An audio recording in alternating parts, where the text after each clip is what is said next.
මිනසං කොනිචිවා සුබ දවසක් ආදරණීය දරුවනි. මිනසං ගෙන්කි දෙස් කා? はい、元気ですよね。これからも頑張ってください. අද මම ඔබට කියා දෙන්නේ ක්‍රියාපදයේ තා ස්වරූපයේ භාවිත කළා තියෙන පාඩමක් තියෙනවා ආදරණීය දරුවනි. මොකක්ද? තෝරි. අපි මේ තෝරෙනි කියලා කියන්නේ දරුවනි ආකාරයට නැත්නම් විදිහට. දැන් අපිට කියන්න පුළුවන් සරලවම සෙන්සේගා කයිතතෝරිනි කකිනස. සෙන්සේගා කයිතතෝරිනි. එතකොට කකිමස් කියන ක්‍රියාපදේ. කකිමස් කියන්නේ ආදරණීය දරුවනි කාණ්ඩ අංක 1 ක්‍රියාපදයක්. කකිමස් කියන ක්‍රියාපදයේ තා ස්වරූපය මොකක්ද පුතාලා?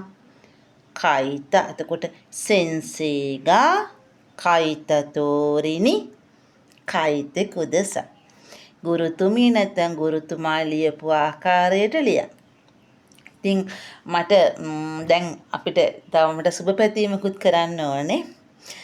මෙවර සාමාන්‍ය පෙළ ලියන දරුවන් ඉන්නව බොහෝ පිරිසක්.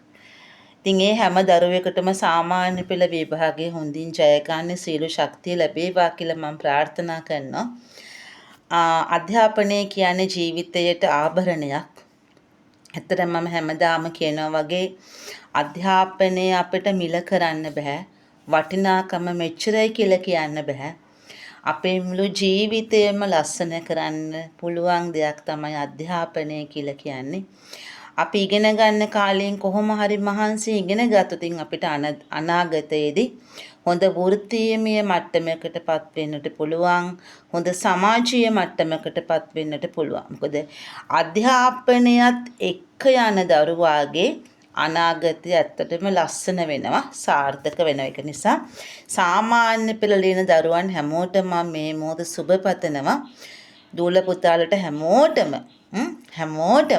කාටවත්ම කරදරයක් නැතුව නේද? කාටවත්ම දුකක් නැතුව හැමෝටම සාර්ථකව විභාගයට මුහුණ දෙන්නටත් හොඳින් විභාගයේ ජය ගන්නටත් පුතාලගේ දූලගේ ලස්සන මේ අහිංසක ප්‍රාර්ථනා නේද?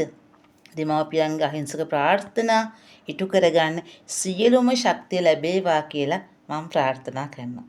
ඔබ සැමට සුබම සුබ අනාගතයක් වේවා.